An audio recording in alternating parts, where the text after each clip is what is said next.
Good morning. This is Halloween, Thanksgiving week, and we've got, we should have done this during Halloween. We got a great topic with psychic medium Jennifer Dorn at psychic medium JenniferDorn.com. We're going to talk about witches with my boy Erik.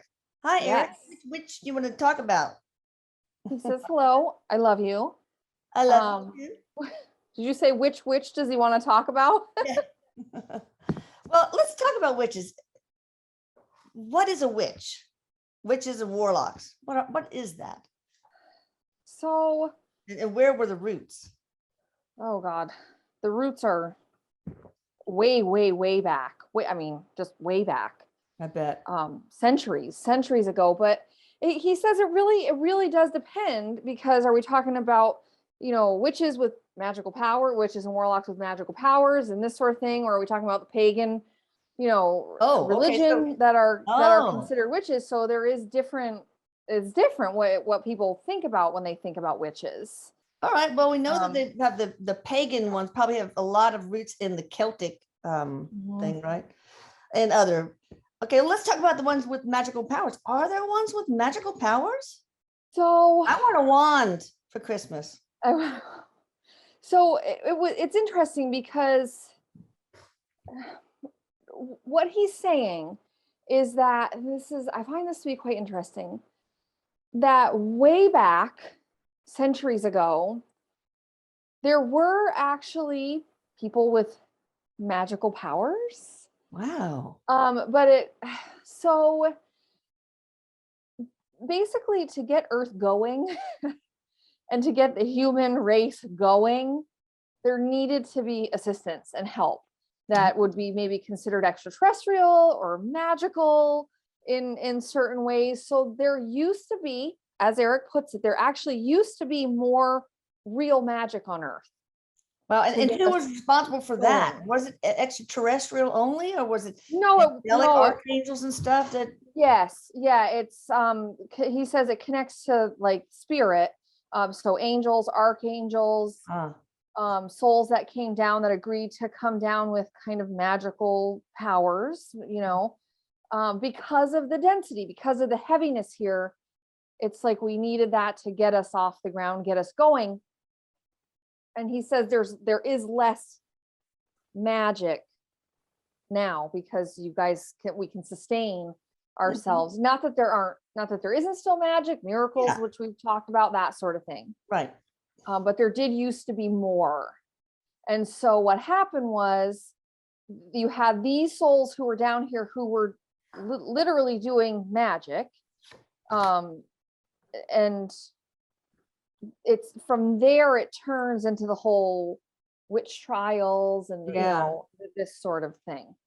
Yeah, we'll talk about that. But so what kind of magic did the archangels and the angelic beings, etc., want these souls to perform in order to get healing properties was a very big one. That was really one of the very, very big ones, is the healing powers.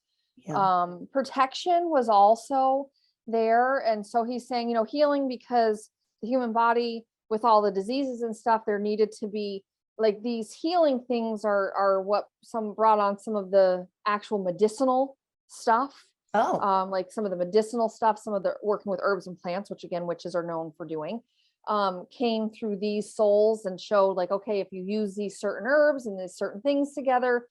So there was some of that, but then also protection, because, like the wild animals and needing to be protected and being able to, what we would think of as like warding, putting wards up. So, so animals, couldn't attack and kill us.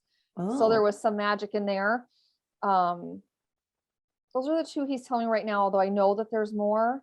That's okay. So do you think that there were more like darker entities at that time, like that we need to be protected from, negative entities and things like that? Or it's not that, not more as to what there is now. There's actually, he says, it's like, because there's more humans now, there's also more darker energies, darker entities. So it wasn't necessarily about the darker energies, the darker entities, although the witches were able, and warlocks were able to help. Although I do believe now they call them male witches. I believe warlock is no longer Oh, okay. term. Male I witches. could be wrong about that, and I apologize if I am, but how many witches and female and male are there that are actually able to do magic, perform magic? Currently now? How many digits, even if that's... We're talking only triple digits. Oh, wow. Only triple digits that can actually perform real magic. Can they cast spells? Yeah. So yes, they can. And he's equating it to like people who are prayer warriors. Like there are some people who, when they pray, their prayers seem to carry greater weight. I don't know if you've ever heard of this, but there are just certain people that when they pray, they seem to have some sort of a direct connection. Wow. And so manifesting, right? Is it just manifesting? It is. They have very powerful powers of manifestation, the law of attraction. Correct. Okay. And that's what Erik was saying. Like when you go back to like the witch trials, of course, there was a lot more people were killed than actually were witches. But what would happen was people could manifest stuff with their thoughts, or like somebody with power, if something bad happened to them, they would explain it by a witch like doing something to them when it really was just something that was gonna happen, or do you know what I'm saying? So or like a witch could say, oh, like I'm gonna put a hex or something, and then if anything bad happened to whoever they hexed, they're blamed for it. Yes. So there was a lot of that political climate now, really. Yes. In the justice system now, it's really terrible. All right. So why did the Inquisition happen? The Salem witch trials. This is because there was so much fear around what witches had the ability to do. There was so much fear and so much chaos. So it was this persecution and kill them, get rid of them. It all stems from fear. Yeah. And rationalizing, well, I broke my leg, so my neighbor, Yes. Well, they could have easily have just as easily have said witches are powerful, they do good, they can heal my little sick kid and all that. Why do they assume power?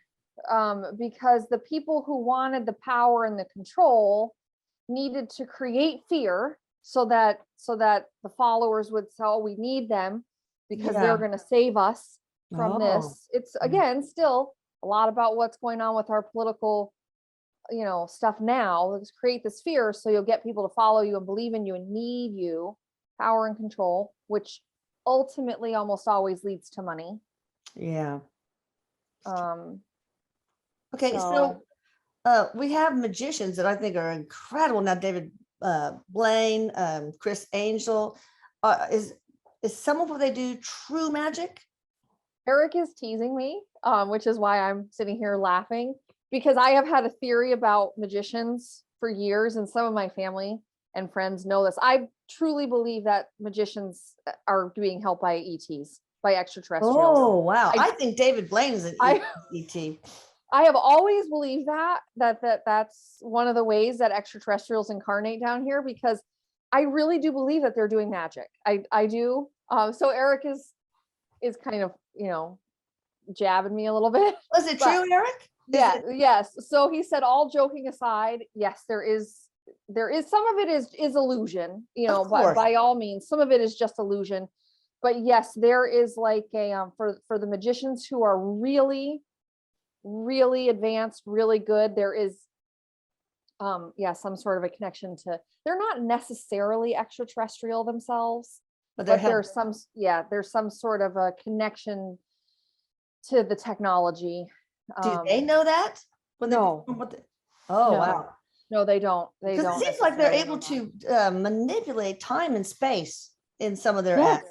Yes. And that's ET technology, right? Yes, it is. Wow. When will we be able to learn how to do that? So it will eventually, but he is saying it's why there's such a code with magicians about not sharing their secrets. Yeah. And not that this would ever get on David Blaine's radar, but he's one that I think he's always trying to get psychics to prove themselves. And if anybody can ever prove it, so I'm sure he'd be doubled over laughing about this conversation if he were to probably see it. All right. So, or Chris Angel, maybe it's Chris Angel. That's one of them is really like negative towards psychics and mediums. I think it's Chris Angel. I think it is too. Yeah. Yeah. How many true magicians are there on this planet that don't call themselves witches? True magicians that have these sort of abilities and powers. Right. So Erik gives me like for this, like we with the witches with magical powers, we were in the triple digits. We're like in the fives. Those are the tens of thousands. Oh wow. Yep. Can anyone learn how to do this? No, not anyone. Not anyone. All right. So where Erik says anyone could learn to do some of the witchcraft type stuff, not that they would necessarily have the abilities that we're talking about, but anybody can learn some witchcraft and some witchy stuff. This true magic thing that we're talking about, no, he says not everybody can learn that. Okay, so what is it? What's the deal with the cauldron and the eye of Newt and the spit from the devil or whatever? What's that all about? So the embellishment is what Erik is saying. There's been embellishment, although there is, some mixes and some blends of stuff that can seem weird to other people that can be used for witchcraft, for healing, for all kinds of stuff, manifesting. Like aromatherapy and different blends of herbs and stuff can be, I guess, healing. So yes, but a lot of this is embellishment and telling stories to create fear about witches and make them, like if you're talking about like putting toenails and like make them like people scared of them. A lot of this is from that. But a lot of the witchcraft type stuff is rituals. Yeah. And anytime you do a ritual about anything, you're putting more energy into it. And if you're a good manifester, so that helps. That's what I was thinking. Maybe it just helps with the manifestation to have these ritual, the ceremonial type aspects to witchcraft. It doesn't have to be for bad, it could be for good too, right? Of course, absolutely. And voodoo. Almost every religion has ritualistic practices. Yeah, that's true. Probably everyone. So voodoo, that is kind of like witchcraft, right? Yeah. Talk about that, Erik. Yeah. So on the surface, voodoo, Santeria, these sort of things have the ritualistic, very similar to some of the witchcraft rituals and practices. Although when you get deeper in, there's differences, who you're praying to, who you're calling upon. Yeah. This sort of thing. Is voodoo ever, they have the pins, put them in the doll's eyes or whatever. Is there such thing as good voodoo? Yeah. Oh yeah. Yeah. Voodoo has definitely got practices that are more of the light. Yes, there is stuff of the dark. Same with witchcraft. There's the dark and the light. White witch and so the light and the dark. Same with Santeria. There's the light and the dark. It really, what he says is it's more about the person doing it, the intention of the person or people doing the ritual. That's what creates either the light or the darkness. Of course, that makes sense. All right. So the Inquisition, how many true witches were actually killed? 1,000, the four digits compared to how many were actually killed, which was, I believe, tens of thousands. Okay. How many were bad?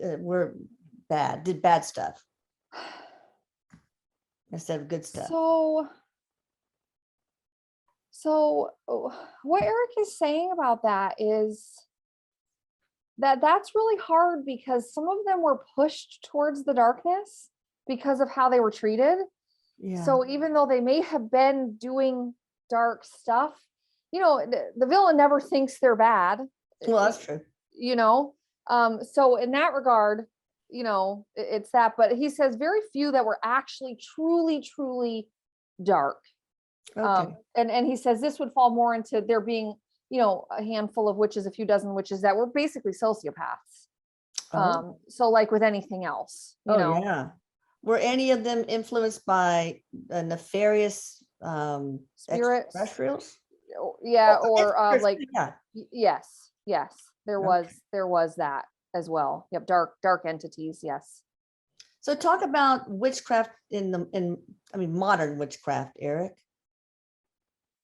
So what he tells me is it's more to the pagan beliefs. It's more, I guess, for lack of a better way to put it, religious. The certain practices celebrating, certain holidays that maybe don't fall in line with some of the traditional holidays. Summer solstice and the fall equinox, like that sort of thing. It's really more that type of thing, because there isn't as much true magic as there used to be, because it's sort of like, basically Erik says, like when the magic started to leave, it was kind of like sink or swim for us as the human race, and we were able to swim on our own without as much magic. Which I just find to be quite interesting. So that's what it is. It's about community. It's about Mother Earth, nature. It's more towards this sort of. So they, religions usually you worship something. So in witchcraft, they worship, I guess, Mother Earth and goddess. The three, which I can't think of, but anybody who is that Celtic, you know what I'm talking about? Yeah. I can't think of the Trinity, something like that. Okay. But yes, so God, goddess, that sort of energy. Okay. Is witchcraft connected at all to Satanism? No. Not naturally? Not naturally, no. Erik says no, it's not naturally, no. Okay. Now medicine men, medicine women, Native American, curanderos, all that. Is that somehow related to witchcraft? These are healers. So it could be, or witchcraft could be related to them, because especially like with the shaman and the Native Americans using the stuff on Earth that Mother Earth has given us to heal. And so, there is some definite similarities. Yes. Is there magic involved sometimes? Yeah. Or is it they're doing that peace pipe, the peyote, they think it's magic? No, there absolutely can be actual magic. Again, it goes to that there are certain people who are down here, like the prayer warriors, or there are certain people that if you got your herbs or something from them, their ability to bless the herbs may be a bit stronger, or their ability to bless the oils or whatever. So like in the Catholic religion, the priests and stuff, the oils and the water have to be blessed, and then they create more powerful energy. There's some of that here too. Is it because one thinks, well, he blessed it, so it's good, or is it like Reiki infused oils, that you can buy online, etc.? Yeah. So this goes to what Erik is saying, is back to intention. Like if you put the intention into something, some people are better at putting more intention or more powerful intention. So there's some of that kind of energy manifesting. So it's not necessarily the a placebo type effect, like, wow, he blessed it, so this is going to really work on me, and it does. Well, that would play a role. That would play a role for sure, but sometimes there is actually more benefit in it, depending on who's worked with it. The intention, it just changes the energy of the substance. Yes, that's pretty cool. Intention is huge. Erik says intention is so powerful. And some people really know how to harness the energy of intent. Yeah. Wow. That's so important. Beware of your thoughts, people. Beware of your thoughts. You can use them for good or bad. There's one other thing I was going to ask. About curing. Okay. Can somebody learn how to be a witch? Yes. Okay. Mhm. That's cool. Do you ever want to do that, Jennifer? Have you studied it at all? I have not, just, based on having worked in Casadega and worked with a lot of psychics and mediums, and of course, people who do practice witchcraft. I know a very little bit about some things, but it's not something I've spent a lot of time learning about. Yeah. I guess it's probably scalar energy that they use. I mean, that's carries the instructions behind the intent. So it's kind of like our thoughts are scalar energy. So yes. Anything else you want to share about witches and witchcraft? I really don't have very many questions. No, I just don't no, know not about it. just, if you're feeling like you have negative thoughts about witches, do some research. Yeah. Oh, I know what I want to ask. You get this image that they were burned at the stake, but that wasn't true, was it? Well, most of them like hung or hanged. Yeah, it was more hangings. Why the burning at the stake myth that was propelled? Well, their bodies were burned often after death. So it's just something, throughout time stuff gets twisted. Erik says like that Game game operator telephone. Yeah. Yes. Stuff just gets embellished and twisted and turned around. But yeah, there wasn't a whole lot of burning alive. Honestly, that's way more traumatic to actually witness somebody be burned alive than a hanging. So yeah. Oh yeah. I can there imagine. really wasn't. Yeah, they really weren't doing that, but they were burned after. We used to play telephone or operator, whatever you want to call it, all the time at the dinner table, huh, Erik? And I remember your little sister, Annika, she must have been like 3 years old. And the one that everybody remembers is when she whispered into the first person's ear, sunflower butt stink. I don't know why, but that has been a big thing. So that's hilarious. Anyway, anything scatological is fun. Okay, what about these Christian ministers of Pentecostal, whatever they say, the power of Christ compels me or you or whatever, and they can walk again. Person in the wheelchair or whatever. Well, some of this is again that whole intention and the whole manifesting that this is going to work. Some of it is for show. It's not all real. Well, just with the cauldron and stuff, the ceremonial embellishments. Yep. Yeah, but some of it is truly, this would fall more into the category, he says, of miracles, of something miraculous when it truly does heal somebody. Well, what's the difference between magic and miracles? So what he's saying is that people who have magic down here, it's like within them, whereas the spirit has to be directly involved right then. Right, either angel, archangel, spirit is involved right when this is happening, where the magic looks a little more subtle than a miracle would as well. All right, pretty cool. Anything else, Erik, before we close? No. All right, hope you have a wonderful Thanksgiving. Now the dogs bark. Be quiet. Sorry, I got a lot of work going on in the backyard. They did so good though. They did. I almost forgot they were here. But anyway, we're closing. You guys check out Jennifer at psychic medium jenniferdorn.com, and also check out atlantascalar.com and channelingerik.com, the sites, and also the YouTube channels. And y'all subscribe, hit the notification bell, and hope you hit the like button. Love you guys. Bye. Love you, Erik. Love you, Jen. Love you. Bye. Bye.